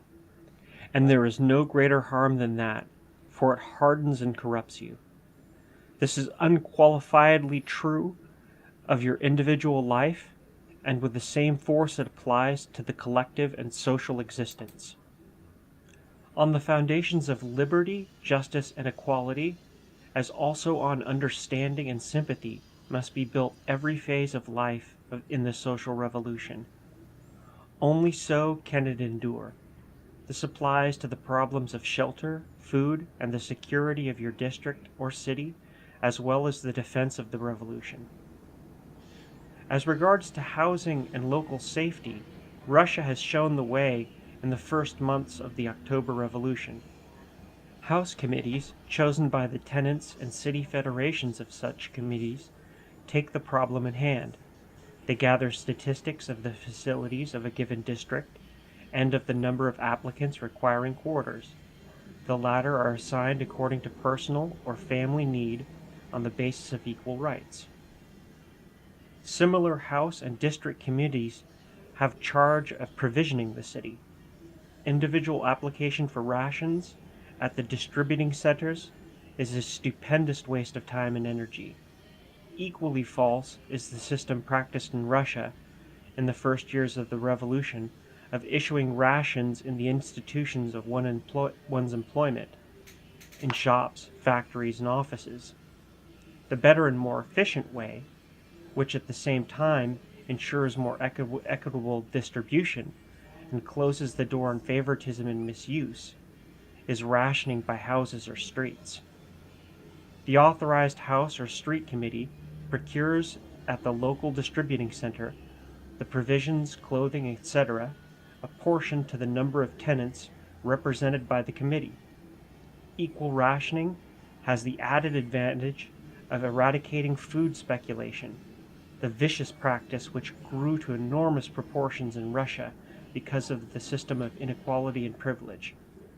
Party members or persons with political pull could freely bring to the cities carloads of flour, while some old peasant woman was severely punished for selling a loaf of bread. No wonder speculation flourished, and to such an extent, indeed, that the Bolsheviki had to form special regiments to cope with that evil. The prisons were filled with offenders. Capital punishment was resorted to, But even the most drastic measures of the government failed to stop speculation, for the latter was the direct consequence of the system of distribution and favoritism. Only equality and freedom of exchange can obviate such evils, or at least reduce them to a minimum. Taking care of the sanitary and kindred needs of the street and district by voluntary committees of house and locality affords the best results, since such bodies themselves, tenants to the given district, are personally interested in the health and safety of their families and friends. This system worked much better in Russia than the subsequently established regular police force, the latter consisting mostly of the worst city elements, proved corrupt, brutal, and oppressive. The hope of material betterment is, as already mentioned, a powerful factor in the forward movement of humanity. But that incentive alone is not sufficient to inspire the masses, to give them the vision of a new and better world, and cause them to face danger and privation for its sake. For that, an ideal is needed, an ideal which appeals not only to the stomach, but even more to the heart and the spiritual and cultural values of life. An ideal, in short, which wakens the inherent social instincts of man, feeds his sympathies and fellow feeling, fires his love of liberty and justice, and imbues even the lowest with nobility of thought and deed, as we frequently witness in the catastrophic events of life. Let a great tragedy happen anywhere, an earthquake, flood, or railroad accident, and the compassion of the whole world goes out to the sufferers. Acts of heroic self-sacrifice, of brave rescue, and of unsustained aid demonstrate the real nature of man and his deep-felt brotherhood and unity. This is true of mankind in all times, climes, and social strata. The story of Amundsen is a striking illustration of it. After decades of arduous and dangerous work, the famous Norwegian explorer resolves to enjoy his remaining years in peaceful literary pursuits. He is announcing his decision at a banquet given in his honor, and almost at the same moment comes the news that the Umberto Nobile expedition to the North Pole had met with disaster. On the instant, Amundsen renounces all his plans of a quiet life and prepares to fly to the aid of the lost aviators, fully aware of the peril of such an undertaking. Human sympathy and the compelling impulse to help those in distress overcome all considerations of personal safety, and Amundsen sacrifices his life in an attempt to rescue the Umberto Nobile party. Deep in all of us lives the spirit of Amundsen. How many men of science have given up their lives in seeking knowledge by which to benefit their fellow men? How many physicians and nurses have perished in the work of ministering to people stricken with contagious disease? How many men and women have voluntarily faced certain death in the effort to check an epidemic which was decimating their country or even some foreign land? How many men, common working men, miners, sailors, railroad employees, unknown to fame and unsung, have given themselves in the spirit of Amundsen? Their name is Legion.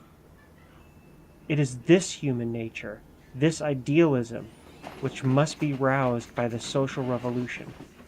Without it, the revolution cannot be. Without it, it cannot live. Without it, man is forever doomed to remain a slave and a weakling.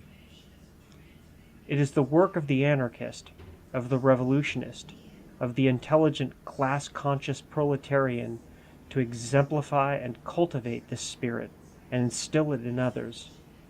It alone can conquer the powers of evil and darkness and build a new world of humanity, liberty, and justice. This has been a production of Audible Anarchist. You can find more Audible Anarchist on YouTube. Okay. Strong ending there. I like that a lot. Same. I find that to be true. I think so often in capitalism especially,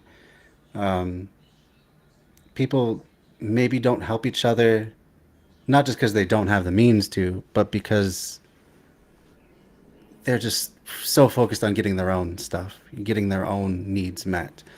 And there's this artificial notion of scarcity that not everyone's going to be able to have as much as they need. So you got to focus on getting yours. And if other people can't get it, it's just too bad. Right. Must But be I some think kind of moral defect in them. right. Well, that too. But I think if people were given the basics of their life, um, more often you would see acts like the one that he was describing, where people risk their life and limb to help each other, even. But even in the more mundane sense, just like I'm doing well. Hey, here, have some more. Um, I just feel that that is something that would tend to happen more often, but it just kind of gets distorted by the cultural views that are thrust upon us, and just by just not necessarily being in a place to be able to help other people because we're just struggling to survive. Right. It's really, really going to take that coming together and that giving a fuck about each other to go from just surviving to thriving. Absolutely. Absolutely. All right. Well, that was a good chapter. Absolutely. I'm loving this book. Yeah, this is getting really good. I like it more and more each Mhm. chapter we go through. Let's take a Right. little peek at what's coming up next. Next, it's going to be production. So we'll see what he has to say about that. And ooh, we only got 2 chapters left. We may even finish it off next time. Oh, wow. So yeah, coming up on the end here. Mhm. All Well, right. Well, did you have any other closing thoughts before we wrap things up and sign off? only that I kind of feel like a bobblehead because everything he's saying, I'm just nodding my head Me and too. I'm going, just like, oh yeah, yeah, yep, true, true, that. true. You know, Yeah, I've come to like his point of view more and more as we go along here. same. It's very I good. see why he and Emma meshed so well. You know, Absolutely. Yeah. Yeah. Okay. Um. So let's see. Tomorrow night, do you and Amanda actually have plans to like solid plans to do your special stream together, or is that still kind of coming into place? I do believe so. We had a good discussion Nice. yesterday about topic wise, and I am really excited to dive into this. So cool. Yes. So you'll be seeing Trisha tomorrow night on this channel, but probably not myself. I'm gonna hand it over to the ladies, and they're gonna talk about whatever they feel like. I still hope you choose a different name than Head Theory, but I guess that's entirely up to you. It is Thank pretty you. epic. I like that idea. I I mean, it's understand. got a certain ring to it. It makes sense. Uh-huh. I get it. It's Yep. just, I know. I know. uh, We're encroaching a little bit on your branding here. that's okay. That's okay. It's got to be your show entirely, though. I shouldn't push too hard. And thank you, James, for the nice words. Glad you're enjoying the show. I always enjoy when you show up and leave comments and participate and stuff. It's great to have you as part of the audience. Absolutely. Always. You are a diehard James. And Yeah. Oh, definitely. yeah, Few people have come to more shows than James. He's been very good fan. I truly absolutely. appreciate it. Same. And yeah, James, if you want to join us tomorrow, I think you might dig it. We're going to be starting to clearly from the name that has been tossed around but is not set in stone yet of head theory. We're diving into psychology and spirituality, um, how we are all connected. I think you'll dig it. Very cool. Yeah, I'll definitely be listening in, even if I'm not directly participating. So I'm Awesome. looking forward to it as well. See what you all come up with. All right, with that, I guess I will say goodbye and good night to you for now, and I look forward to again this next Monday. I guess will be the next time that we're together, continuing on, hearing more about Columbus and his horrible, terrible plunder of the native people and just absolute genocide that he committed. The So heavy atrocities. stuff, but important stuff, as we always say. All right. Well, thank you. Honestly, it's the least we can do to honor the memory of the Arawak people right. to tell the truth about what actually happened. Yeah, and push You know? back against any sort of hero worship of the absolute monster Columbus and virtually basically all but one of his men, and even he had to be, had to go through some trauma to change his ways and see things differently, actually see the humanity in the native people and all. But wow, what a brutal period of history. Mm-hmm. It's absolutely gut wrenching, but I'm glad at least Zin is brutally fucking honest, no holds barred. That's right. It's vital knowledge, and I wish, I wish this book was taught in at least high school history class, if not even junior high or middle school, because Right. something's got to counter just all those stories. Oh, and then the Pilgrims came, and the Indians were really nice to them, and they all sat down for Thanksgiving dinner. And Christopher Columbus, he was just an explorer, and he traded with them, and everything was good. And then more people, we'll just skip right to the part where more people start coming to the U.S. and It's all whitewashing to make it look as if this colonization was such a good thing, and it's like a good thing. Look at how that affected the people who already fucking lived here. Yeah, Because yeah. At the very least, let's see it from the other side of history, Yeah. the other point of view, the people that didn't come out so great through the transaction. All right. Well, thank you very much, Trish, for being here tonight, and I look forward to seeing you again Monday. Same. Can't wait. Have a good one. Have a good night. And with that, I'm going to shout out a member of Left Signal Boost TV, and then we're going to sign off for the evening. So let's see where we are in the order. Oh, we've shouted out Three Left Show, Brenton Langle. Have we shouted out Dixieland of the Proletariat yet? I don't. We must have at some point. I can't really, because I think we did For We Are Many. I think For We Are Many is the last one that we shouted out. So I think next up will be Green and Red Podcast, an excellent podcast. Go check them out on Facebook. They put all their podcast episodes out there. That's the best place to find them. So go check them out. And with that, I will say good night for now. And tune in tomorrow night when it'll be Trish and my wife Amanda talking about whatever they feel like.